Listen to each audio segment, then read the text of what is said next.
Hello students, अभी मैं आपके साथ डिस्कस करूंगी इस वीडियो में टाइप्स ऑफ एग्रीकल्चर इनकम। इसके बारे में थोड़ा सा आइडिया मैंने लास्ट वीडियो में आपको दे दिया था। टाइप्स ऑफ एग्रीकल्चर इनकम का मतलब यही हुआ कि यहाँ पर दूसरे शब्दों में ये कह लो कि किसे एग्रीकल्चर इनकम कहते हैं। ठीक है, इसी को टाइप्स ऑफ एग्रीकल्चर इनकम करके भी पेपर में आपको क्वेश्चन आ सकता है। तो मैं आपके साथ डिस्कस कर रही हूँ एग्रीकल्चर इनकम। ठीक है, तो इसके 5 पॉइंट है। मैं इसमें आपके साथ 5 टाइप की एग्रीकल्चर इनकम को डिस्कस करूंगी। ठीक है, सबसे पहले है रेंट और रेवेन्यू ड्राइव्ड फ्रॉम लैंड। मतलब कि लैंड है ना, जो एग्रीकल्चर लैंड है उससे हमें क्या मिल रहा है, रेंट मिल रहा है, रेवेन्यू मिल रहा है। तो वो कौन सी इनकम हुई, एग्रीकल्चर लैंड हुई, एग्रीकल्चर इनकम हुई। ठीक है, ये कौन से सेक्शन में है, सेक्शन 2IA। ठीक है, तो सबसे दो जो सेक्शन ही होते हैं। ठीक है, ये आपने हमेशा अच्छे से ढंग से करने हैं सेक्शन। और ये कौन सी इनकम हुई, हमने एग्रीकल्चर लैंड को किराए पर दे दिया और किराया जो मैं रिसीव कर रही हूँ एज एस, वो कौन सी इनकम हुई, मेरी एग्रीकल्चर इनकम हुई। ठीक है, any rent receive from land which is कहाँ पर है, इंडिया में है, यूज फॉर एग्रीकल्चर पर्पज। ऐसी लैंड जो इंडिया में है और किसके लिए यूज होती है, एग्रीकल्चर पर्पज के लिए यूज होती है। Rent may be paid in cash. Rent हो सकता है कि जैसे मैंने अपनी लैंड दी हुई है एग्रीकल्चर लैंड, हो सकता है कि वो मुझे कैश देते हो सकता है कि मुझे वो कुछ और चीज़ें दे देते हो, जैसे कि कनक ही दे दी है ना, चीज़ दे दी। Hence the income to be treated as agriculture income in respect of rent received from agriculture land. ठीक है, इसके लिए कुछ कंडीशंस है जो फुलफिल होंगे तो हम उसको कहेंगे ये मेरी क्या है, एग्रीकल्चर इनकम है। Rent must have been derived from India, मतलब कि वो जो एग्रीकल्चर लैंड है वो कहाँ पर होनी चाहिए, इंडिया की बाउंड्री के अंदर होनी चाहिए। इंडिया के बाहर एग्रीकल्चर लैंड है फिर इनकम हो रही है तो वो टैक्सेबल होगी। ठीक है, जो एग्रीकल्चर में, चलो मैं ये नहीं कह रही, इंडिया के अंदर होनी चाहिए। मैं यहाँ पर मेरे कहने का मतलब है लैंड शुड बी, मतलब इंडिया के अंदर होनी चाहिए। ठीक है, दूसरा है land must B use for agriculture purpose. वो जो लैंड है जिसका मुझे रेंट मिल रहा है ना, वो उस ऐसा नहीं है एग्रीकल्चर लैंड तो है पर उस पर वो दूसरे काम कर रहे हैं। मतलब कि उस लैंड का वो किसके लिए यूज़ कर रहा है, और एग्रीकल्चर पर्पज़ के लिए यूज़ कर रहा है, जैसे उस पर कल्टीवेशन कर रहा है। ठीक है, एग्रीकल्चर का काम करता है। यदि मेरी एग्रीकल्चर लैंड पर यदि वो कोई दूसरा काम करता है और फिर मुझे रेंट देता है तो वो मेरी एग्रीकल्चर इनकम नहीं हुई। मतलब कि जो मैंने अपनी लैंड रेंट पर दी हुई है तो जिसने मेरे से ये लैंड ली है उस पर वो एग्रीकल्चर का काम करता हो, तब ये कहेंगे ये कौन सी इनकम हुई।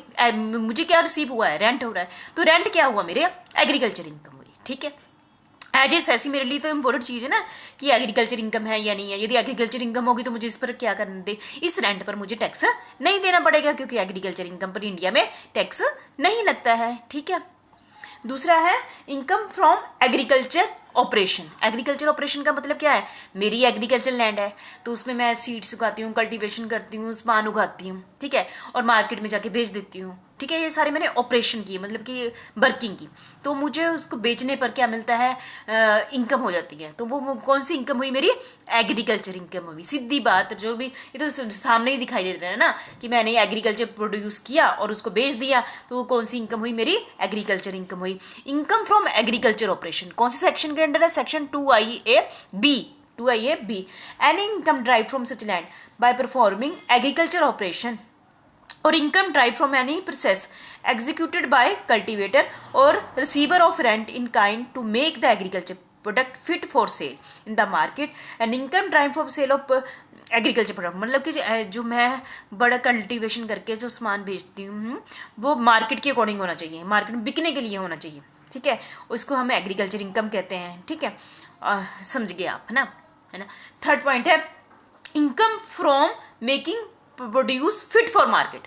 प्रोड्यूस फिट फॉर मार्केट, जो एग्रीकल्चर लैंड है ना, उस पर जो भी सामान पैदा किया जाता है वो मार्केट में बिकने योग्य होना चाहिए।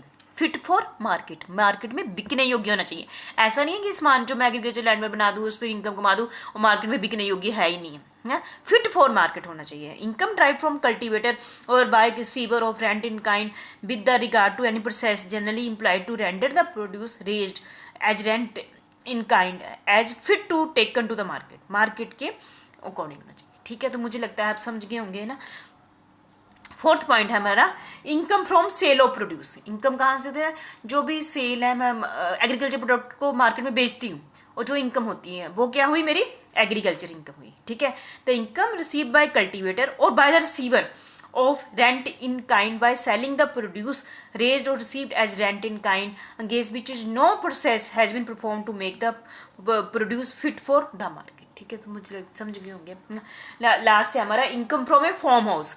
आपको पता है कि बहुत सारे फार्म हाउस बनाए होते हैं ना, उन फार्म हाउस में हम एग्रीकल्चर जो प्रोडक्शन करते हैं, है ना, वो सामान वहाँ पर रख देते हैं। यदि मैंने बाई चांस मैंने फार्म हाउस बनाए हैं, ठीक है, और किसी को दे दिए फार्म हाउस किराए पर, और वो उस फार्म हाउस में एग्रीकल्चर प्रोडक्ट रखते हैं एज ए स्टोर, है ना, और मुझे जो इनकम होती है वो कौन सी इनकम हुई? एग्रीकल्चर इनकम हुई, ठीक है। Income drive from a building used for as farm house, that is मतलब कि जैसे ड्वेलिंग हाउस, है ना, और स्टोर हाउस, जैसे मैं बता ही दिया। Any other out building, any income from a building to be treated as agriculture income कहेंगे, उसको हम कौन सी इनकम कहेंगे? एग्रीकल्चर इनकम कहेंगे। हम एग्जांपल ले लेते हैं कुछ, जैसे कि concern building must have been occupied by cultivator और receiver of rent in the kind, ठीक है, मतलब कल्टिवेशन मतलब कि यूज़ कर रहे हैं एग्रीकल्चर पर्पज के लिए वो बिल्डिंग, है ना, उसको हम कहते हैं। The building must be India में होनी चाहिए, द बिल्डिंग मस्ट बी कि कहाँ पर होनी चाहिए? इंडिया के अंदर होनी चाहिए, ठीक है। और तीसरा पॉइंट क्या है? ये तो बात ही आई है ना कि जो भी हमारी एग्रीकल्चर इनकम होती है किसी भी ढंग से इंडिया के अंदर होनी चाहिए। Land in which the building is must have been use for agriculture purpose, land का किसके लिए यूज़ किया जाता है?